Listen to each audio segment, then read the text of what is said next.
Hello spectators, I am Shweta, BCom final year student, Department of Commerce, Cases Kasinagar College of Arts and Science.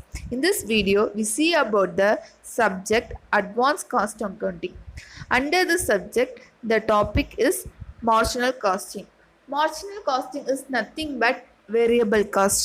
இப்போ இந்த வீடியோவில் marginal costing definition and formulas and then problems பார்க்க போகிறோம். Marginal costing definition. Marginal cost is defined by ICMA London A. The amount at any given volume of output by which aggregate cost are changed if the volume of output is increased or decreased by 1 unit. This is measured by the total variable costs attributable to 1 unit. So, இது எதுக்காகனா நம்ம production பண்ணுறதுக்கு extra ஆகிற செலவுகளை தான் marginal costing சொல்கிறாங்க. For example நம்ம ஒரு மொபைல் ஃபோன் வாங்குகிறோன்னா அது கூடவே ஒரு back case, temper glass and then SIM card, Bluetooth இதெல்லாமே வாங்குவோம். ஸோ இதெல்லாமே மொபைல் ஃபோனுக்கு எக்ஸ்ட்ரா ஆகிற செலவுகள். இதுதான் மார்ஜினல் காஸ்டிங் அப்படின்னு சொல்கிறாங்க. Next, formulas for marginal costing. Profit volume ratio equal to contribution divided by sales or change in profit divided by change in sales. So இது எதுக்காகனா it is an important ratio analyzing the relationship between sales and contribution.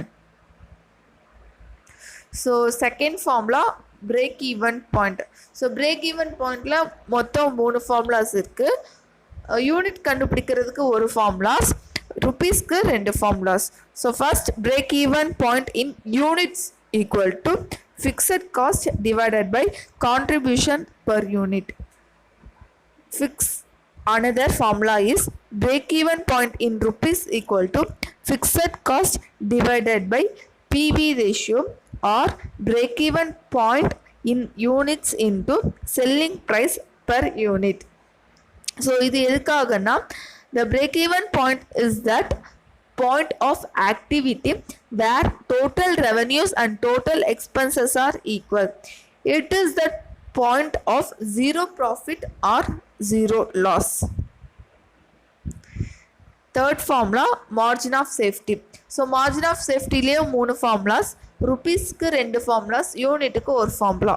Margin of safety in rupees equal to actual sales minus break even point or profit divided by profit volume ratio. Units ku margin of safety in units equal to profit divided by contribution per unit. So margin of safety indicates the value or volume of sale which directly contribute to profit as fixed costs have already been recovered at break even point. So formulas, sales for given profit, அதாவது already profit கொடுத்துருப்பாங்க கொஸ்டின்லே, இந்த profit கொடுக்கும்போது நம்மளுடைய sale value எவ்வளவு அப்படின்னு கண்டுபிடிக்க சொன்னால் இந்த ஃபார்முலாஸ் யூஸ் பண்ணுவோம். So sales for given profit equal to fixed cost plus desire profit divided by profit volume ratio. Next one, profit for given sales, அதாவது சேல் வேல்யூ கொஸ்டினில் கொடுத்துருப்பாங்க, அப்போ நம்மளுடைய ப்ராஃபிட் எவ்வளவு கண்டுபிடிங்கன்னு சொன்னாங்கன்னா use this formula, sale into PV ratio minus fixed. This is a income statement. So sale minus variable cost contribution, contribution minus fixed cost profit. Now we calculate the problem.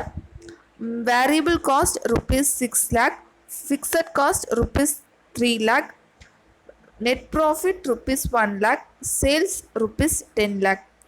Find a PV ratio, break even point, profit when sale is rupees 12 lakh, sales in rupees to earn profit rupees 2 lakh. So first one, calculate profit volume ratio. So profit volume ரேஷியோட formula என்ன? Contribution divided by sales.